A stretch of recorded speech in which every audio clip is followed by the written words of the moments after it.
You remember from last time, the purpose of these two conferences was to look at the common good. And we began last time just by convincing ourselves that there was such a thing as a common good. We saw the example of a sports team that has to work together to gain a victory. And the victory is, of course, shared among the entire team. Again, we had the example of a soldier giving his life in battle for the sake of his country. And of course, that action is in itself more praiseworthy. We praise it more than if he were to run away out of cowardice to preserve his life. So we were convinced that there is something that's a good that's shared among many. And so we proposed in these conferences to try to understand better what the common good really is. And here, once again, I would like to repeat what I said last time, that we are not asking for more examples of the common good. We are trying to understand really the essence of that common good, what it means to be a common good. And again, we're not looking for an identification of what the common good is for any particular group. Rather, we're looking for what the common good is in general. So this will be truths about the common good that apply to any group that we might consider. And we said last time that in this kind of investigation, the order of the investigation and where we begin is really a large part of the battle to understand, of the attempt to understand. And so in the last conference, we began with what is the good, first of all, because in order to understand a common good, we have to understand what a good is. So we began that in the last conference, and I will give you a recapitulation of that very briefly. And then we'll go on in this conference to say, what is the common good? Which is, of course, what we're trying to get to. So we said last time our working definition, our first definition of the good, was what all desire, or what is desirable, what is wanted. And in this definition we saw that even though it involves this idea of desire, of a wanting, nevertheless it's the good which is first, and it's the good which is the cause of that desire, rather than the other way around. Of course, we're not saying that because I want it, it's therefore good for me. No, first of all, it's good for me, and then, because of that, I want it. And so we said the good itself is in things. It's something objective. We can't get around that. It's the most basic thing we can see about the good, that it's something outside of ourselves, independent of our desire for it. So the thing does not derive its goodness from my wanting it, but whether I want it or not, it is good for me. And we saw next that the good also has the notion of an end, of a purpose, or of that for the sake of which I do something. The example I gave last time, if I go to the store to buy a bottle of scotch, then my end or purpose is, of course, to drink the scotch. We might say that the goodness of the scotch, the goodness of that drink, is what drives me to go to the store, what makes me do that action. And so the scotch, insofar as it is a good, is precisely that for the sake of which I act.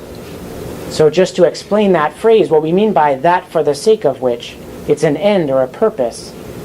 And so we could say truthfully that it's the scotch which causes me to act. It's the scotch which drives me to act, to go to the store, since it's because of the scotch that I do that, and for no other reason. And so the good always has this notion of an end, of a that for the sake of which. And our original definition brought out this truth. If the good is what is desirable, then that is to say, the good is what all order their actions towards. It's what drives everyone to act. That aspect of being desirable, of being an end, precisely. Finally, last time we made an initial division of the good. We wanted to start to get down to, well, what is a common good? So we made a first division, seems the most basic definition we can make. If the good is something desirable, if it's really an end, then I can divide the good based on the ends which I propose for myself in seeking the good. And here we said that the good could either be the useful good, the pleasant good, or the honorable good. And that seems about it. It's based on our desire there. The useful good is something that's sought for the sake of something else, not for its own sake. So their medicine is was our example, medicine is a useful good. Why is it desirable? Only for the sake of what it brings, which is health. So it's useful, and that's where it stops. The pleasant good is something which is sought for, obviously, the pleasure which it brings. A glass of scotch, for example, is desirable not necessarily for its usefulness, but just because it tastes good. And then finally, the honorable good, which we identified as the highest good, it's sought not for the sake of anything further, but just for what it is itself. It's so good, we might say, that we just want that and nothing beyond it. And our example there was, of course, virtue. Virtue is desired for its own sake. There's no other reason why you act virtuously. Virtue is its own reward, as the saying goes. And so we said, finally, that the order among these goods, we could see that it was the honorable good, which is the most good. The most good because it's the only one of these three goods which is desired for itself. The useful good is desired for something else.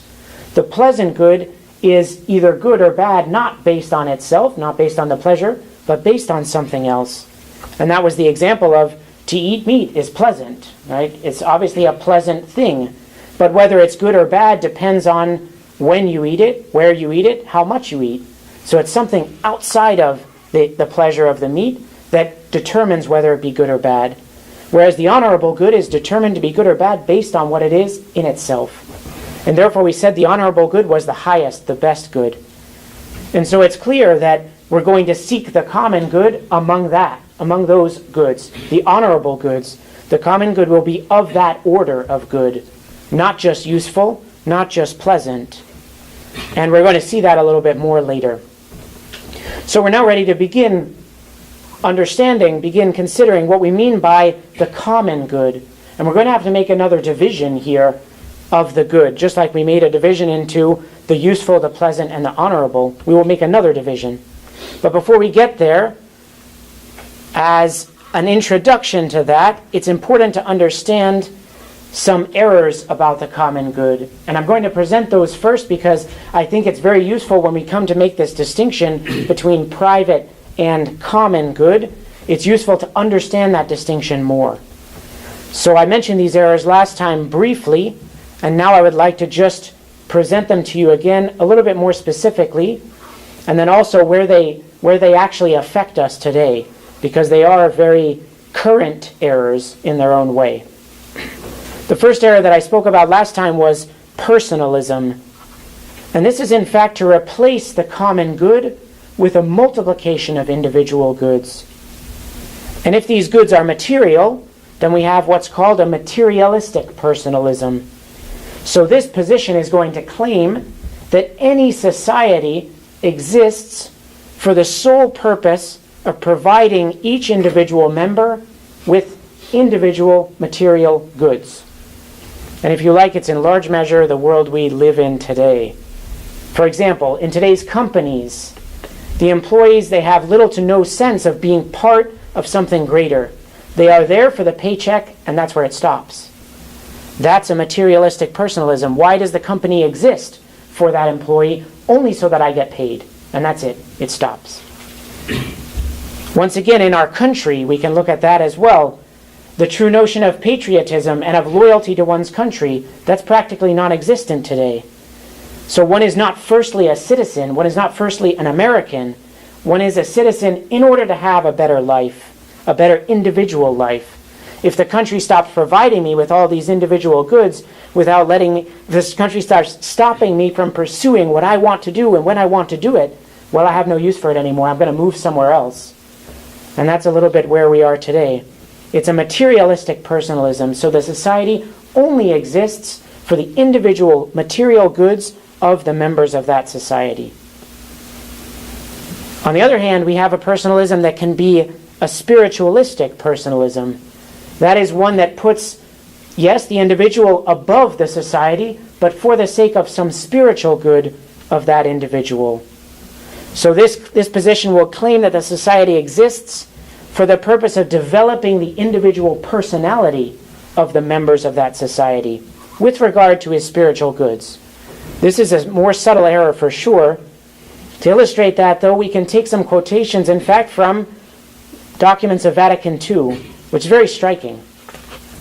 So I'll just read here two quotations briefly from Dignitatis Humanae, which was the Declaration of Vatican II on religious freedom. Quotation number 1 says, "The right to religious freedom has its foundation not in the subjective disposition of the person, but in his very nature. In consequence, the right to this immunity continues to exist even in those who do not live up to their obligation of seeking the truth and adhering to it. And the exercise of this right is not to be impeded, provided that just public order be observed." Before I comment, I'll give the second quotation. "The social nature of man, however, itself requires that he should give external expression to his internal acts of religion, that he should share with others in matters religious, that he should profess his religion in community. Injury is done to the human person and to the very order established by God for human life if the free exercise of religion is denied in society, provided just public order is observed." So in these two quotations, the position is very clear. The civil society exists for the sake of the person and for the sake of his individual rights. And the way that's manifested right here is in the right, as the document claims, the right to the expression, not only the practice, but the external expression of any religion, in fact. The qualification of the just public order being observed doesn't help much here, because it's not clear what that means. And so, of course, here we have the civil society is ordered to the individual, is ordered to him in his individuality, insofar as he is not others and may not have the same religion as others. That's a spiritualistic personalism. So the person must express his religious beliefs. He has to have the right, it's an inviolable right, to express his religious beliefs. And that's part of his development as a person. It's part of his dignity as a person. And so the civil society has no right to hinder that. And so again, in Vatican II, we have not just with respect to the civil order, but even with regard to the society that is the church, this spiritualistic personalism has gained a certain ascendancy today. In the documents Dignitatis Humanae and also Lumen Gentium, Vatican II tried to say that the Church of Christ was broader in extension than the visible society, which is the Roman Catholic Church. And since salvation comes from being part of the broader thing, which is the Church of Christ, and one belongs to the Church of Christ not as member of society, but as individual, as a person, therefore we are really in a situation where the good of the person is higher than the society, even the society which is the church. So the Catholic Church itself is ordered to the good of persons, which is a misunderstanding, as we will see, of the common good. And we see all kinds of effects of that belief today. The post-conciliar church, of course, it no longer condemns anything. It rarely excommunicates people. And of course, it promotes ecumenism and social justice, even to the extent of ignoring the truth which alone can save men. So there, the truth, which we're going to say is a common good, is subordinated to the good of the person. And that's a spiritualistic personalism, for sure. On the opposite extreme of the error of personalism, which we've divided into materialistic and spiritualistic, we have also totalitarianism, which was the other error that I mentioned the last time. This position seeks to replace the common good, which is the good of the members of society, with a foreign or alien good, which is termed usually the good of the state. So historically we have the example of Stalin here, for sure. We also have George Orwell's 1984.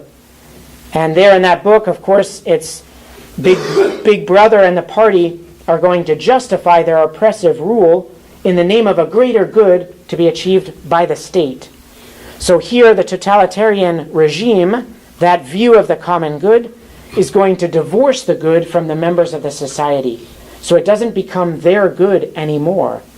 And therefore it's willing to sacrifice those members, to sacrifice even their basic dignity, to sacrifice their dignity as a rational being, and to treat them even as cattle, for the supposed good of the state.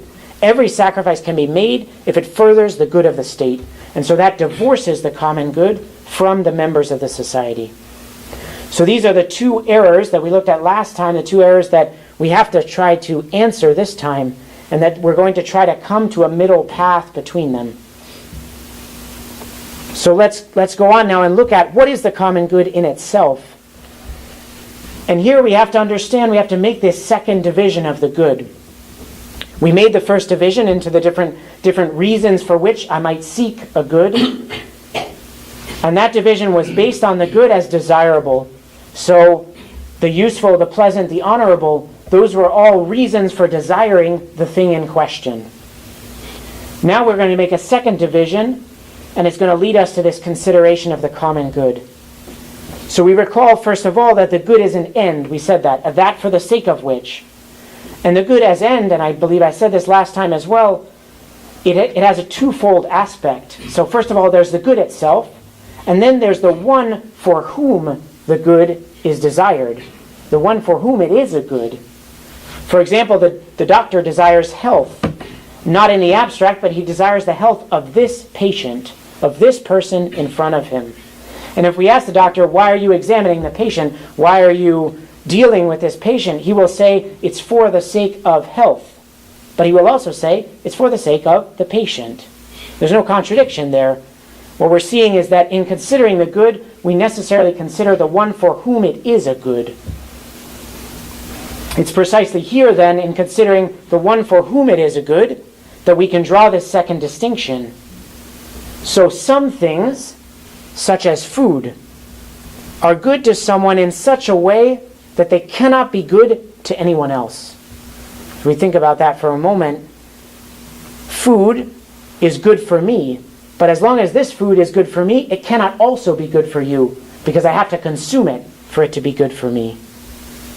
So this is what we call the private good, or the individual good. It's a good which I appropriate to myself, which belongs to me, and which in using it cannot be a good for another. That's on the one hand. But on the other hand, there are some things, and an example would be truth, that can be good to someone in such a way that they are still good to another.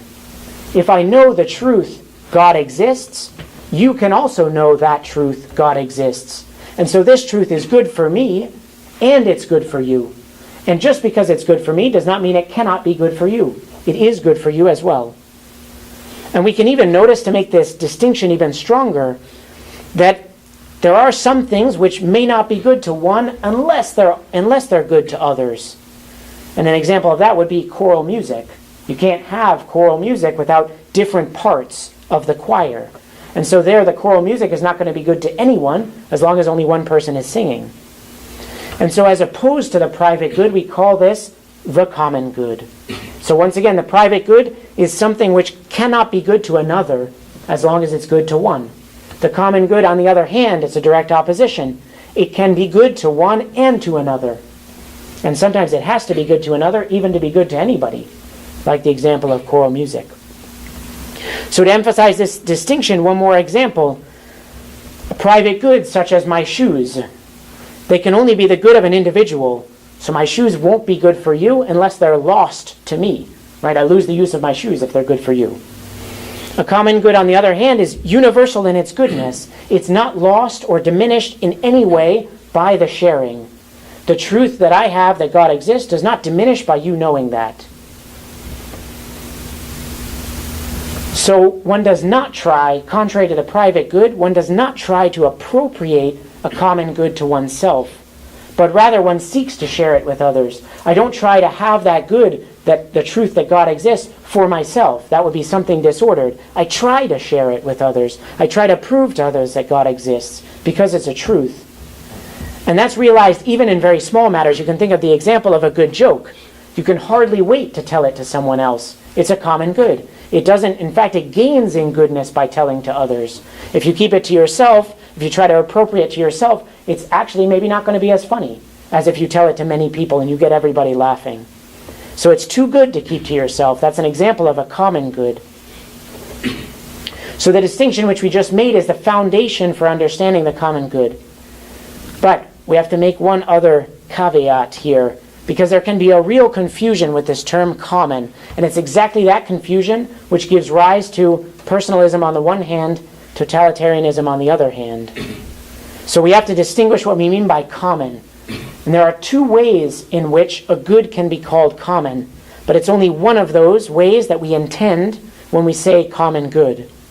So let's distinguish those senses. Consider the following statement very briefly. Food is good for all men. Food is good for all men. Everybody would agree with that. We are saying that everyone needs food, that food is good for everyone. Does that make food a common good? No, not at all. We have in this statement a kind of commonality. We're saying, yes, food, this type of thing is good for everyone. Everybody needs some food, but not the same food, right? You can't all have the same food. So we have a kind of commonality, and that commonality that we call is a common by predication. It's common by speech. It's what we speak. It's the way we speak, I should say. So all men need food, but not the same individual food. We could say, well, if all men need food, if food is good for all men, we'll just give the entire world an apple and we've solved poverty. We've solved world hunger. No, not at all. All men do need food, but not the same food. In the same way, then, this common by predication, we can see it when we say Peter is a man, Paul is a man. We have the same name, man, that we're using there. It's common to the two of them, but we don't mean Peter and Paul are the same person. They're not the same man. They're both men, but they're not the same man.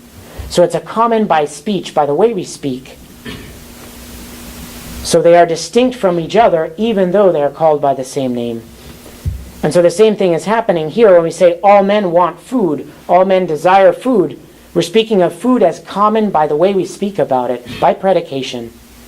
So we use the word food to say it's this type of thing which is a good for men. But we're not saying it's one and the same individual piece of food that is good for all men. No, it can't be shared.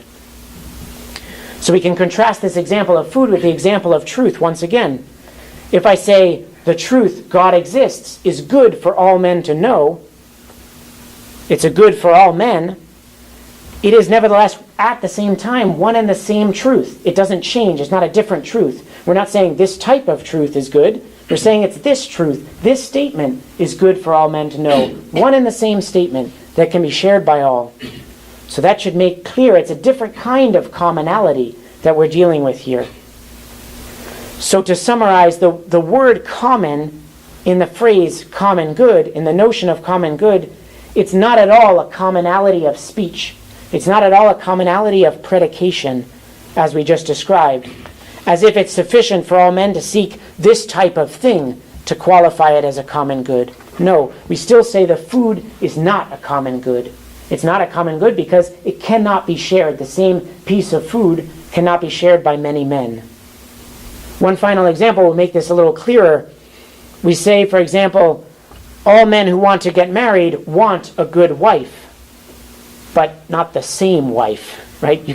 You're not saying they all want the same good wife. No, they all want a good wife. That's common by speech, by predication. So when we say good wife here, we're talking about something that's common in that way, not a common good. The good wife is, in that sense, not a common good. You can't be the wife of multiple men, right? So, on the one hand, then we've got this idea of a common by predication, and that we're saying that is not what we mean by the common good. On the other hand, we have another way that we can call a good common, and that we're going to call common by causality. So there's a way in which a good can be common, and in that very same respect, belong to the individual.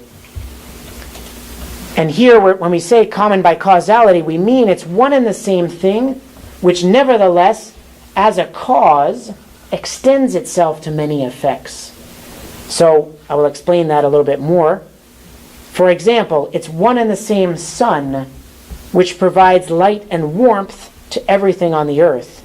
The sun here, we're not talking about a common good, but we're talking about a common cause. The sun is a common cause of light and warmth. What we mean by common is it's one and the same sun, which has many different individual effects. It warms this thing, and this thing, and this thing, and this thing.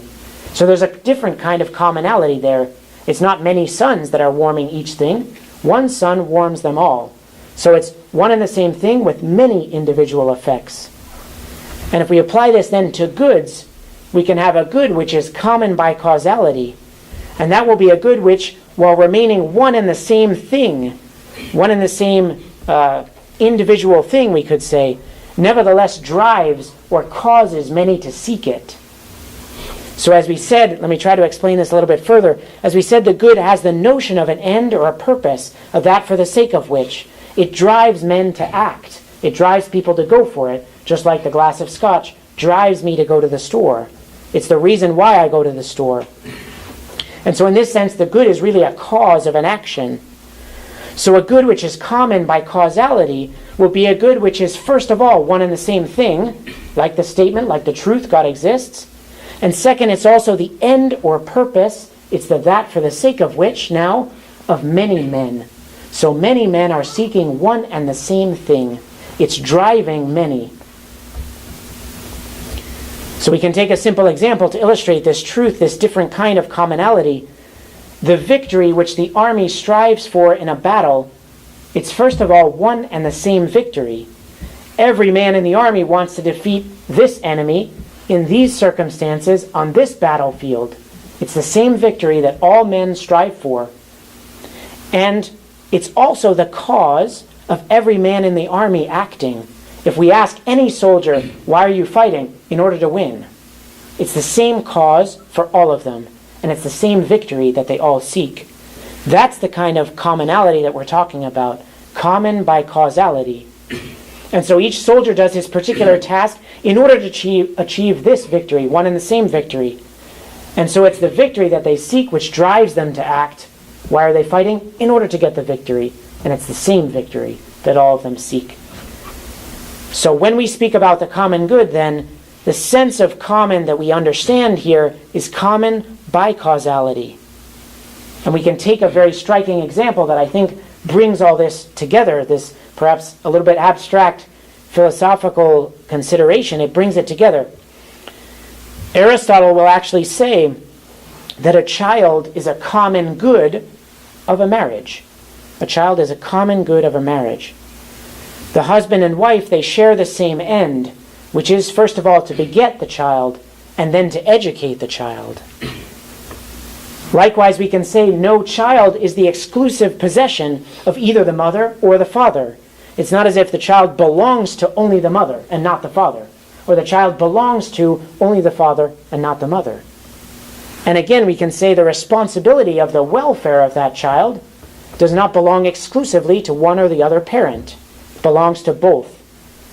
And so that's why, as Aristotle says, and it's interesting that he says this, we can think about this for our world, childless couples, he says, are more prone to separation, for children are a common good of both, namely the husband and the wife, whose union is for the sake of the offspring. But what is common binds and sustains friendship. That is precisely because it's shared. Right? So they have here, the husband and wife have in the child something that they share. And we can see that as well. The child is truly a common good. It's not a private good to be appropriated to one or the other of the parents. One or the other of the parents does not own the child. And again, the child is really the good of the parents and not some foreign good, right? Not some good that's apart from them. Because each parent can say, this is my child. And each parent can say, this is our child. And there's no contradiction in those two statements, right? Normally we couldn't say, this is my food and this is our food. You can't say those two things with a good that can't be shared. But here with the child, you can say, this is my child and this is our child. You can say both without any contradiction. And so that's a striking example for us of this commonality. The end which the parents seek is the welfare of the child. And that's the good for them because it's the end of their marriage as well, to educate the children. And it's shared between them. The child is shared between them. So that's kind of what we understand by this commonality in the common good. Now, to take it a step further, we can draw some consequences from these considerations. And again, this will help us properly understand the common good. And from these consequences, we can actually refute the errors of personalism and totalitarianism. The first consequence of this consideration is that when we recognize that a good is common and not simply private, we will direct ourselves to that good rather than directing that good to us. So we realize that the good in question, it exceeds us in some manner. It's not exhausted by our possessing it. The food, the apple, is exhausted once I eat it. It's done. It can't give any more. The truth can give to many more than just me. And so it is not exhausted by my possessing it. And so it's very clear. I order the apple, I direct the apple to my good, but I direct myself to something higher. What's that? The truth, for example. I dedicate myself to the pursuit of truth. What does that mean? Well, it's something that exceeds me. It's something that goes beyond me. It's something that can be possessed by many others. And so it's above me. So a good that is truly common and not private, it's something that we direct ourselves to. And so we can say wonder, reverence, dedication, those naturally follow from the realization that we are completely exceeded by a good. And sometimes, in the case of God, we are infinitely exceeded by the good. And so there, we wonder about that. We have a reverence towards it. We dedicate ourselves to it. We talk about defense of the truth. You don't talk about a defense of the apple, as if you are spending your life defending the apple. No, the apple is for me. But I am for the truth. I am directed to the truth. Take again the example of an army. No one soldier can claim the good of the victory for himself. The victory naturally exceeds him, and to the extent that he realizes that, to the extent that the victory has to be shared among many, he will dedicate himself to contributing to its attainment in order that he and the other soldiers can enjoy the victory, can share in that good. And so we see from this that the common good is simply speaking higher than our own private good. Why? Because it exceeds us, because we direct ourselves to it, and we don't direct it to ourselves. It would be selfish and dishonorable for the soldier to fight only for himself. He fights for the others as well, so that all can share in the victory. That's the first consequence then. We direct ourselves to the common good. The common good is higher, simply speaking, than the private good. The second consequence we can draw is that when we recognize that a good is common and not private, when we recognize that it exceeds us, that it goes beyond us, therefore we see ourselves as a part of a whole. And we see that the unity of the whole comes from the good which is common. The good which is common is what unites the whole. So, insofar as a good is common, remember we mean common by causality. Every one person has the same end. The same individual good is driving them all. So when we see that, it's the cause of many directing their actions towards it, it unites those persons. They're all seeking the same thing. And so we naturally see ourselves as part of that whole, as part of something bigger. Take the example, again, of a choir. The singers, they all make different noises, right? They all sound different if you take them individually. They all have different vocal ranges, right? The sopranos are not the altos. They have a different range of voice.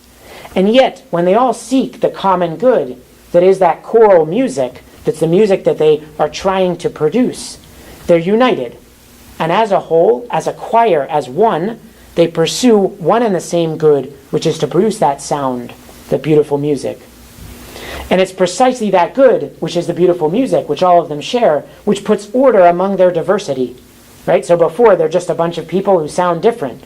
But when they're singing, now their diversity plays into the seeking of that one good. And so it's that each choir member sees himself as a part of the whole. The alto is not going to say, now's my time to shine, here's my solo line. No, it's part of the music. The alto will sing only the part that applies to the alto. Why? Because the alto is a part of the whole. We can see from this then that the common good is worthy of loving, and it's worthy of losing oneself in. It's by the pursuit of the common good that one becomes part of something much grander and much more noble than oneself. You can give yourself to the pursuit of the common good. So that is the second consequence, that the common good is worthy of love, that it's worthy of losing one's individuality in, we could say. The third and final consequence we can say is that the common good is both the good of the community and it is my good. Since the common good is identically the same for all who seek it, therefore it is both the good of the community as a whole and it is my good. So we're not saying that it's identical to my private good, not at all, as if it's appropriated to me. No, but we're saying it is truly a good for me. It is truly good for me. And here we can see, as an example, the difference between a good ruler and a tyrant. Take a good king and a tyrant. The tyrant wants the common good of the city for himself. He orders the common good of the city to himself. So he will seek to impose a certain order, a certain peace on the city. But why? In order that he can enjoy more of the fruits of the city. Right? So there, the tyrant is directing the common good to himself.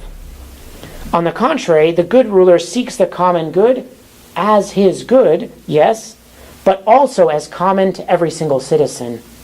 And so he seeks to put order and peace in the city. Why? For himself, yes, but also for the citizens. Right? It will be good for him, yes, and it will also be good for everyone else. The tyrant, it's only good for him. It's not good for anyone else. So we can see from this that the common good is not something alien. It's not something foreign to the members of the society, to the members of the community. It's the good of each member of the group in question. It is their good. So that's very important to understand. Where do all these philosophical considerations leave us then? Let's see if we can respond now to these errors of totalitarianism and personalism. By applying what we just said, we can respond to these errors, and then we can draw out, again, more about the common good, especially as it applies to civil society. So first of all, I'll take them in reverse order, because I think it's easier to see it that way.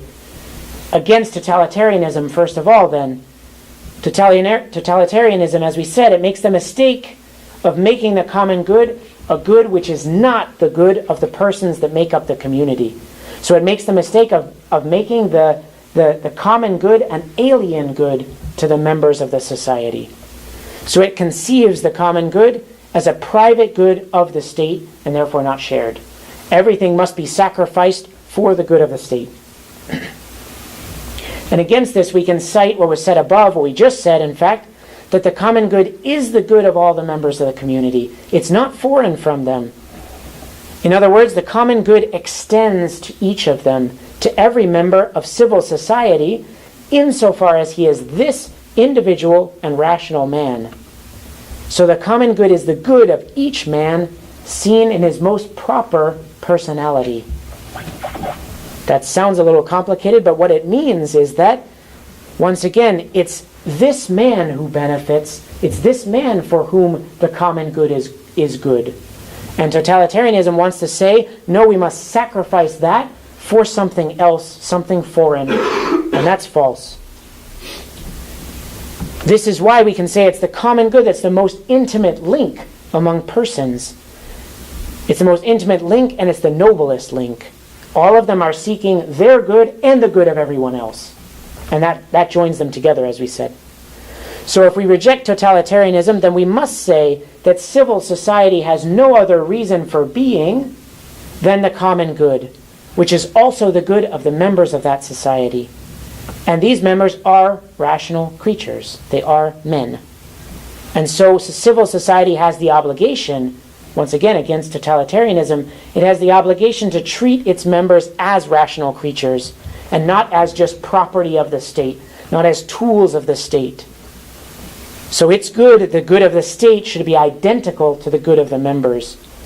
And in this sense, it's true, we can say with Pius XI, the city exists for man, and man does not exist for the city. And that is a little bit directly, that's a quotation directly against totalitarianism. We can't order man to the city in the sense of we look at him as no longer being a rational creature, no longer having a good which belongs to him, which is his good. We have to say that the city exists for the common good. That's against totalitarianism. Against materialistic personalism, first of all, then, we recall that this form, this position, said that the entire community has to be ordered to, the entire community exists only for the sake of the private and material goods of the members. And so therefore it conceives the common good as subordinate, not just to any good, but to the material goods of the individuals seen as individual. It's as if the state exists only to provide me with my own house, with my own food, with my own money, with my own car. That's why the state exists. That is a materialistic personalism.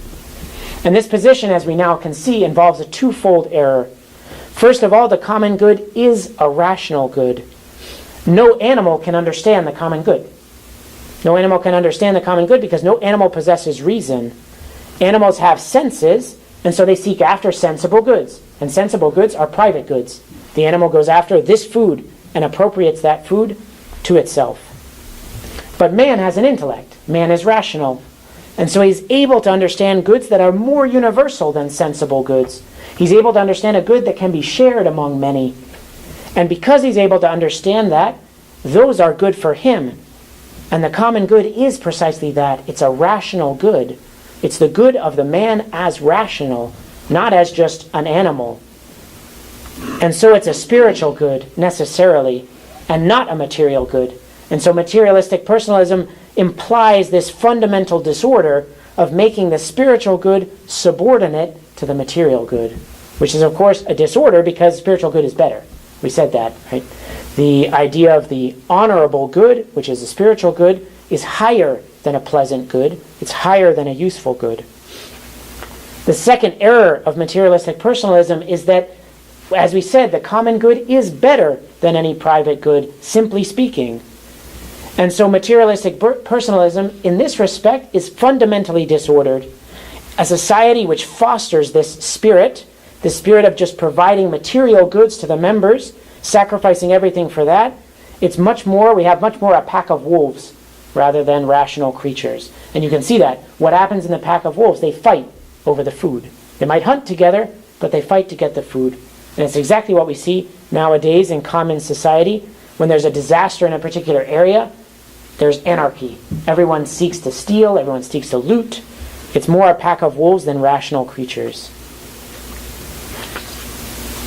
Finally, against spiritualistic personalism, as I said before, it's a more subtle error. It's a little bit harder to see that because it tries to say that the community is ordered to the spiritual goods of its members.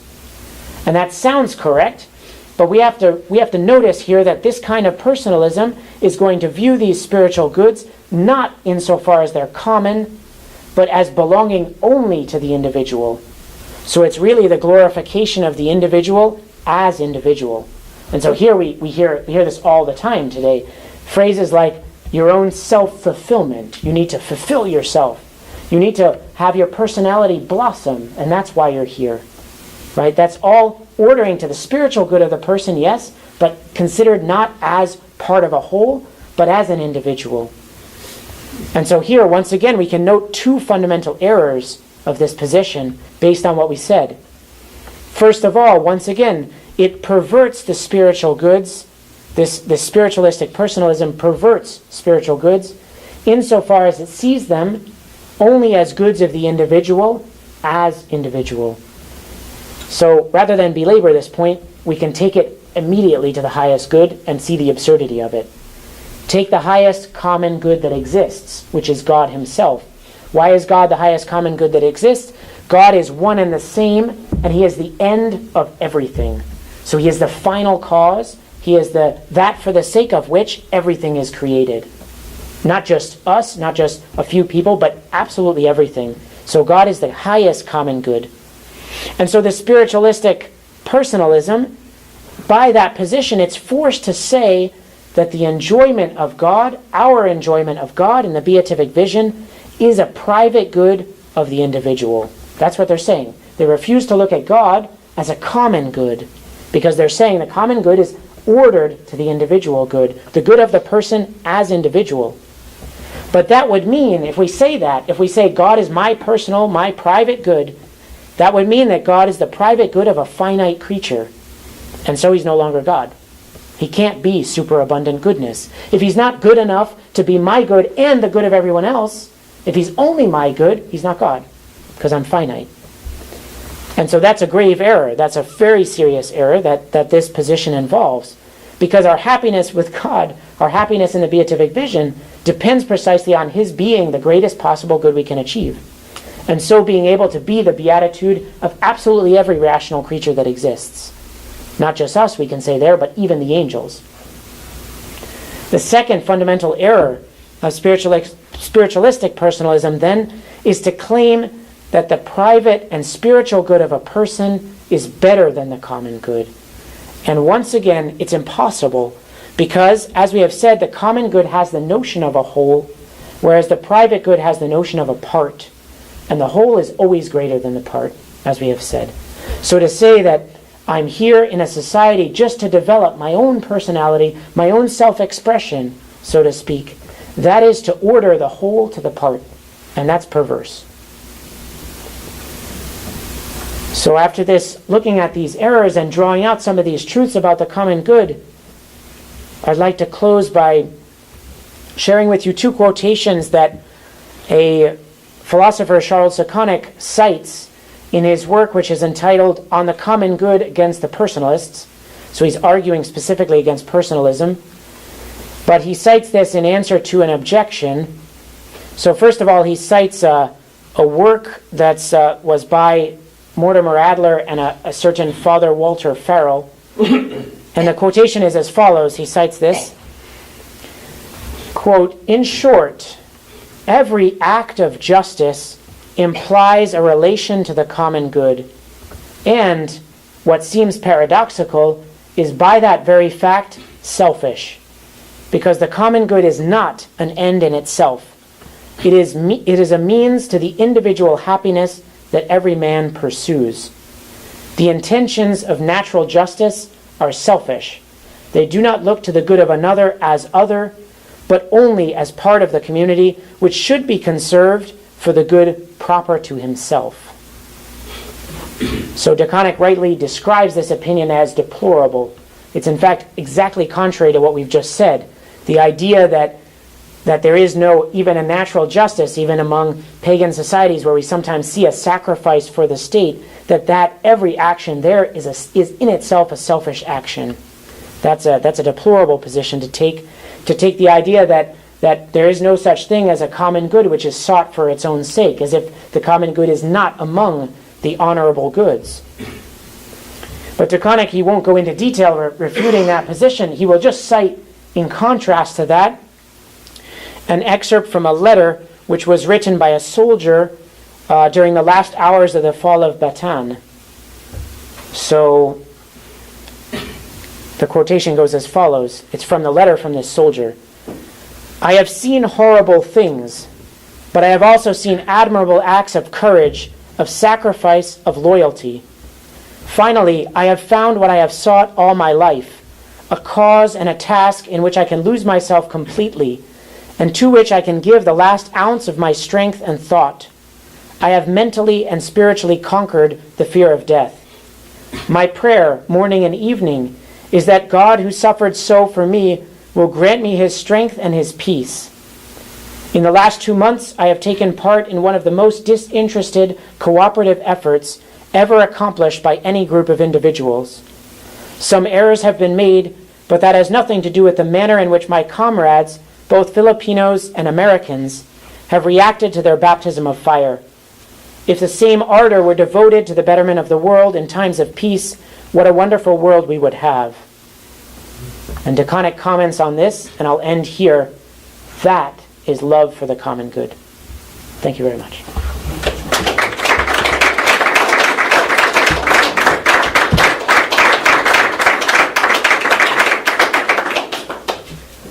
So, have any questions? Who determines the common good? I know we, as Catholics, think a certain way, that not everyone does. And you give the example of war. You know, some people are for war, they think it's for the common good, and others disagree. So who's the arbiter of that decree? So first of all, it does depend on the society or the community. every community to a certain extent is going to have a common good. Now, some of those communities, for example, a family or even an army, have a common good that's ordered to a higher common good. And the highest natural common good that we can conceive of is that of the state or of civil society. And of course that's going to depend. We're going to say, I didn't explain it in this conference because it would take too long, but the common good, there's going to be one common good of society, and that's based on, if we continue to examine, for example, man, his end, what his happiness consists in, we'll see that of course there is every state, every civil society has to be seeking a very specific end, a very specific common good.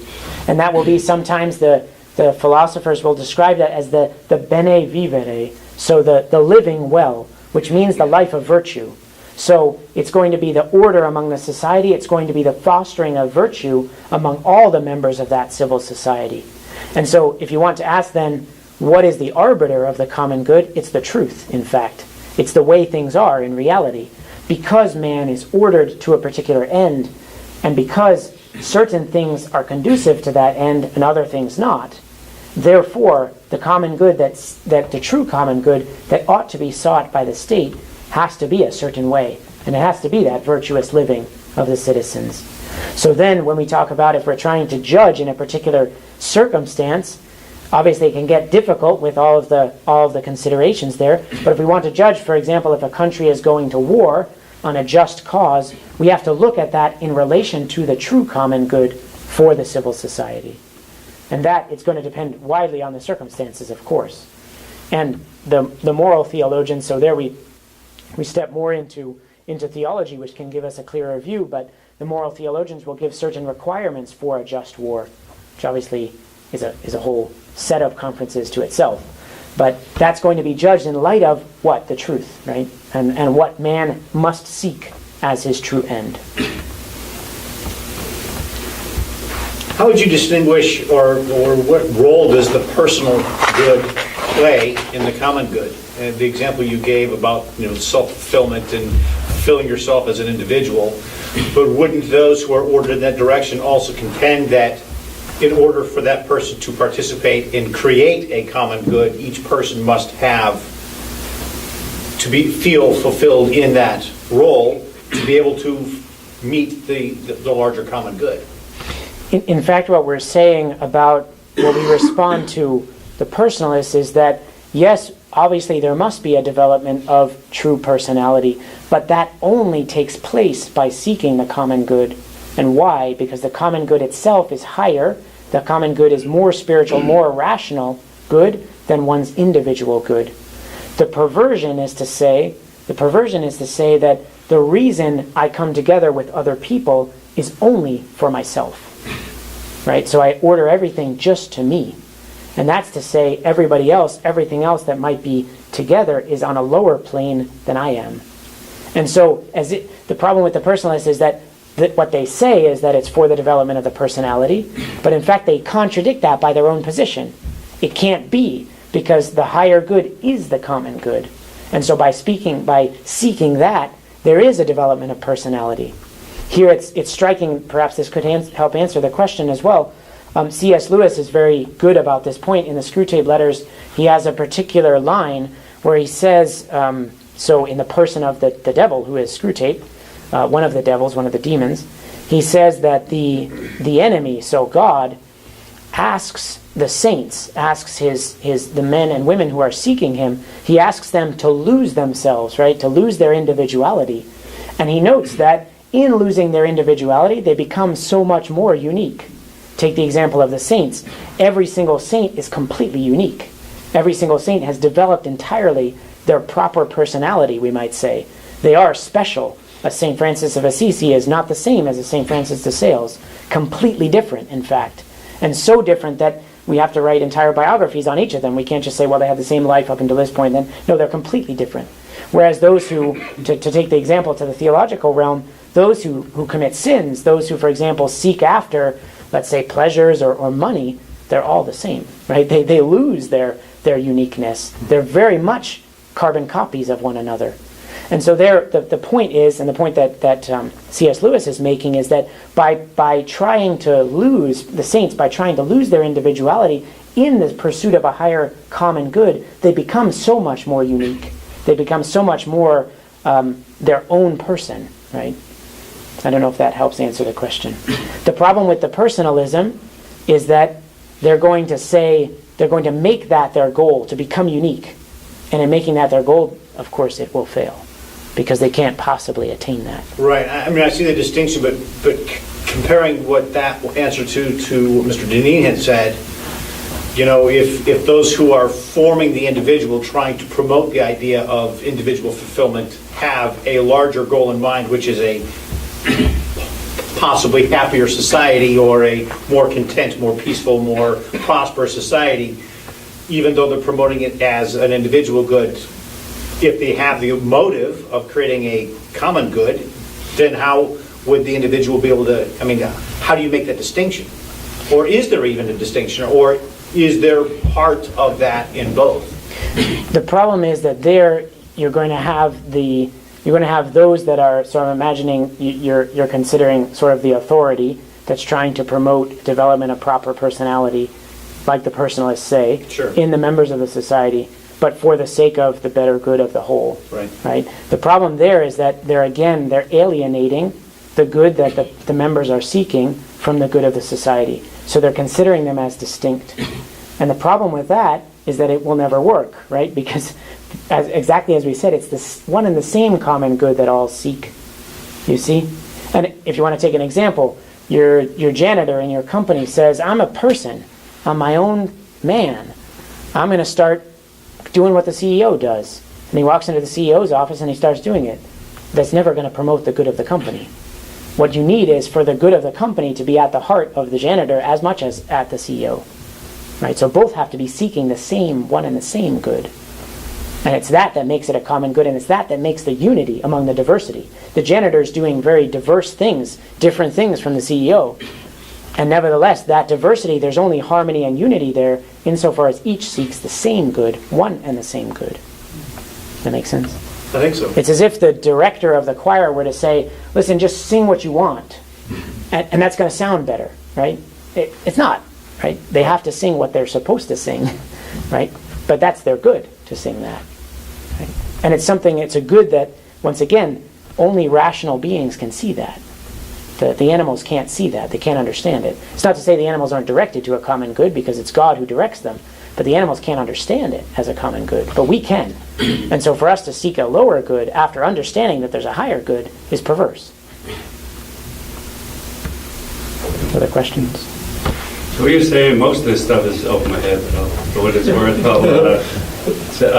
you make a good argument against the libertarians who had the notion that, victimless crimes, prostitution, drugs, and things like that, you're not hurting anyone, so therefore, who are you to say that it's wrong? So by the common good, we know that it's commonly, in your description, commonly bad, even though it's just a one-on-one thing. So it makes sense in that regard how their individualism is actually perverse. Absolutely. And I think you can see that the civil society, it has to be seeking the virtuous living of all the members, not just of some. And so to let some members not practice virtue is actually going to harm the society, right? You will have members in there that are sick members. Now, if you want to take it again to the theological level, we can see that in a much more striking way in the mystical body, right? There we are all united in the same thing, but because of that mystery, which is the body of Christ, we see that harm in a much greater, we see that it does a much greater harm. I can't just sin privately and have it not affect. It actually does. The church teaches us it affects the entire mystical body. So it's a beautiful way in which that theological truth fulfills and goes beyond the natural truth that we've pointed out and that you've just said. Thank you.